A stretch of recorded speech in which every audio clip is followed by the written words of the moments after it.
Olá, olá meus amigos e minhas amigas do canal do Tabelião. Hoje nós temos uma edição especial, nossa primeira entrevista internacional. Vai ser sensacional. Aguarde.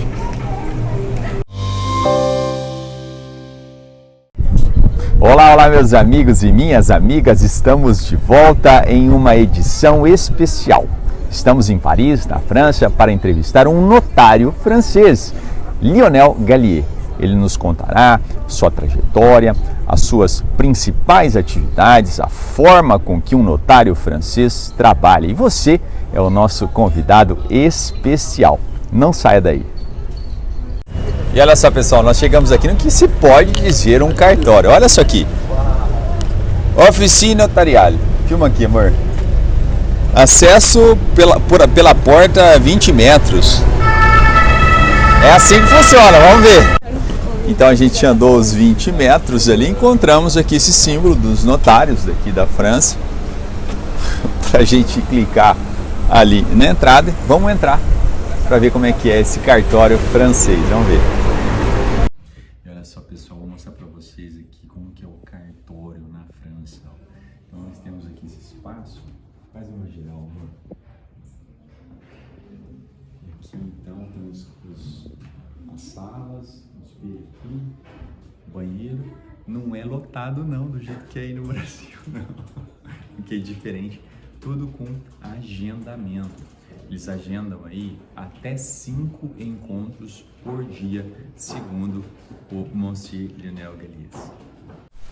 Nós estamos aqui com Mr Lionel Galliez. I don't know if it's the right way to say, but I mean, you correct me. He's a notaire in France, in Paris, and we're going to start talking to him. It's a great pleasure to have him on our show. It's a special episode, and I want to know, how does he work? How does the notary work nowadays, the routine as a notary?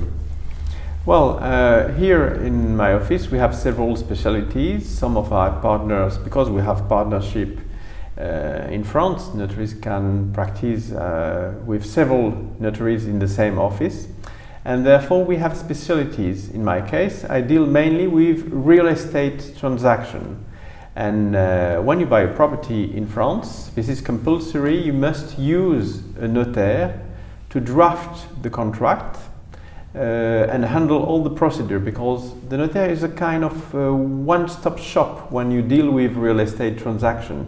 He will handle the whole process, gathering all the documents required in advance, drafting the contract without involving any other lawyers.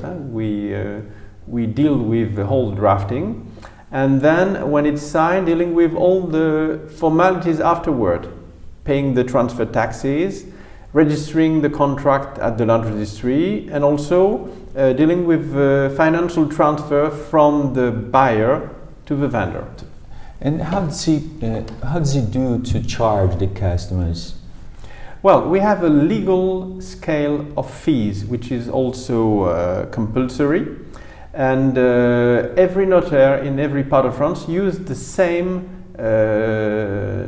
scale of fees. So you have the choice of a notaire that won't change the cost, that won't change the charge. To give you an idea, for the usual real estate transaction, we charge approximately 0.8% of the price expressed in the contract. Yeah, let's say that the fees are around 100. So 0.3 is from the notarian. 0.8. 8. Yes. And the rest, it goes to the state. Well, of course, since we are in charge of paying all the transfer taxes to the government, when the clients come at our office to sign the contract, we ask them in advance to transfer not only our fees, but also the amount of the transfer taxes which are to be paid for getting the registration of the contract. And therefore the whole amount is approximately 7%. Because the amount of the transfer taxes is slightly less than 6%. That's great. Let's talk about the formality to change. The information goes on website, just through the internet, as you said, the signatures. And who holds all this information? Well, as regard the contract itself, French notaries went digital approximately 12 years ago. So most of the contracts now are signed in an electronic form. And the document, once it's signed, using strong encryption in order to preserve the authenticity of the contract, we use a key. I can show it to you. That's the key used by every notaire in France to sign their contract. And when it's signed, this document is then uploaded to a data center, which is owned and monitored by the French High Council of Notaries. In order to make it extra safe, we have in fact 4 different sites on which at the present time we have approximately 20 million contracts recorded. Okay, that's wonderful. I was imagining that if I would buy a property in Paris, let's say one apartment, and I want to know who is the owner. Mm-hmm. What should I have to do? Because in Brazil we have a place you go, it's called Registro de Imóveis. Yes. And we take paper, which shows who was the last owners and who are the last one, which is the one that I have to deal with. All right. Of course, we obviously have the same kind of institution. It's called Service de la Publicité Foncière. The best translation would be land registry. That's the public records of any piece of real estate which gives you the name of the owners. Not only, of course, the name of the owners, but also the date of the title and the name of the notary who has been drafting the title of ownership. This public record, this land registry, also provide all the information about collateralization of the property, whether it's been given as a collateral to a bank, whether it's pledged, whether it's subject to any legal proceeding that could prevent the owner to sell it. So we have an access through computers. We have direct access to the land registry. We don't have to go physically to the office. We can have access from our office. Okay, that's wonderful. And I would like to know what we have to do to become a notaire in France. Well, like in any civil law country, like Brazil or France, the notaire is a lawyer, and therefore he must have the proper training. In our case, that's approximately 8 years of legal training before you can be appointed as a notaire.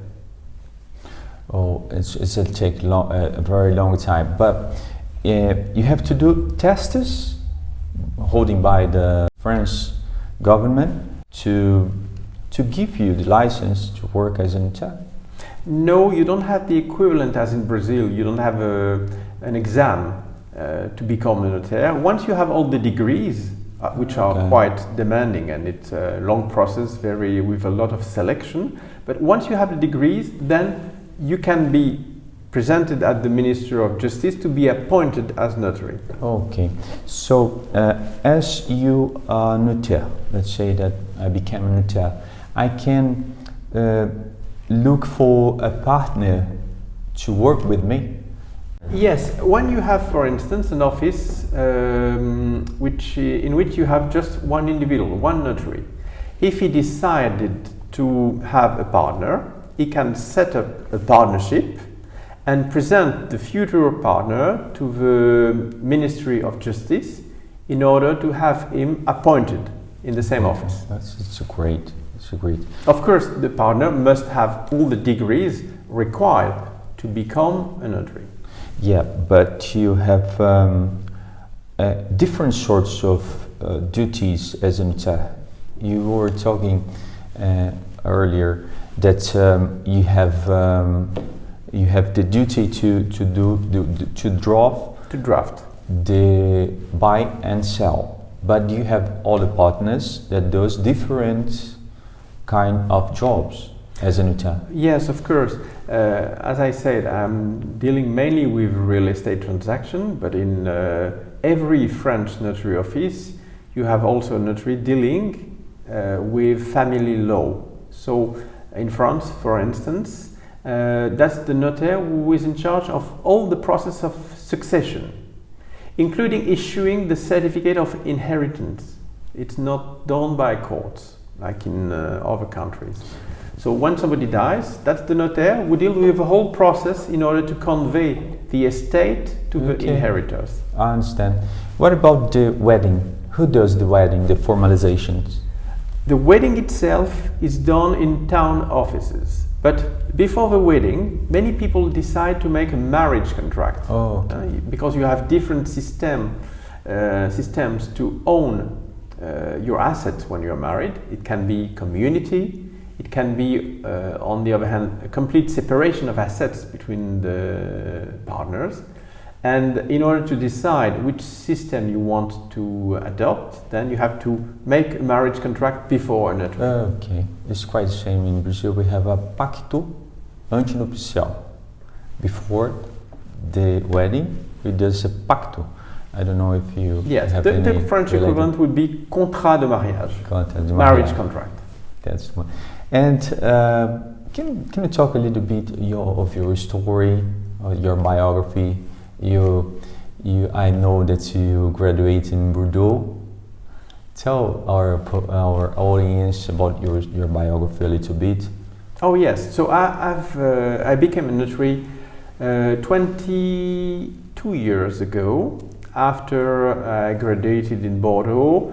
The first part of my career was in a small office in the countryside, not far from Bordeaux. That's in the southwest of France, a place called the Périgord, which is very famous in France for its beautiful landscape and also for cooking. But it's a very pleasant part of the country.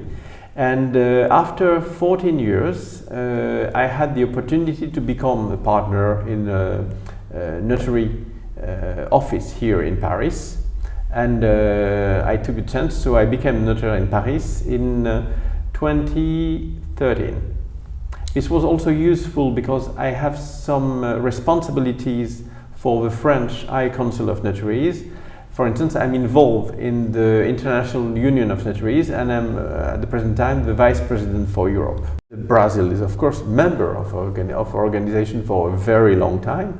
And I'm the vice president of this organization for Europe, because there is also a vice president for South America, another one for Central and North America, one for Africa, one for Asia. That's wonderful. I would like to take this opportunity to thank our friend José Flávio Fischer that presented me to you and made all this happen. Yes, a grand thanks to him, because he gave us the opportunity to meet, and I'm very happy for that. Very happy for that. So I'd like to thank you for your time, for your kind. You receive us as a colleague. And, yes, it is. Yeah, and I wish you luck in your business. Wish you in the future meet you again. Yes, it was a great pleasure. I wish you a very nice day in Paris, and I'm very keen to speak with you again. Thank you so much. Bye bye, pessoal. Muito obrigado. Nós ficamos por aqui. Foi um prazer estar aqui com Mr Lionel Galliez. Galliez. Thank you so much. Bye bye. Tchau. Obrigado. Nós acabamos de sair da entrevista. Aqui está o elevador, a gente subiu. Essa é a entrada principal. Aqui vou mostrar para vocês. E saindo aqui, olha só a vista que tem. Olha só. Ópera Garnier. tá bem instalado, né? É lá em cima, ó. Lá em cima. That's wonderful. Yes, that's the kind of... It's wonderful. Muito legal. Yes, it was very pleasant to do. Very natural conversation. Yeah, and I think that a lot of notaires will watch and will be curious. And I wish the next time that the Congress, I don't know when it's gonna happen. You have the International Congress of Notaries every 3 years. The last one was in Jakarta, in Indonesia. The one before, it was in 2019, December 2019. The president was in Paris. I was the president of this congress. Before it was in Lima, not far from you. And the next one will be in Central America and Mexico. The next one? Yes, next year. Next year, 2022. Yes, November. End of November. I would say around the 20th of November. You'll be there? I'll be there, of course. I am vice president of the union, so I must be there. So we will ask you again to do an interview or show and present someone. Yes, I will be in If you are in Mexico at the Congress, we'll find the time to do another interview if you want. Thank you so much. Appreciate it.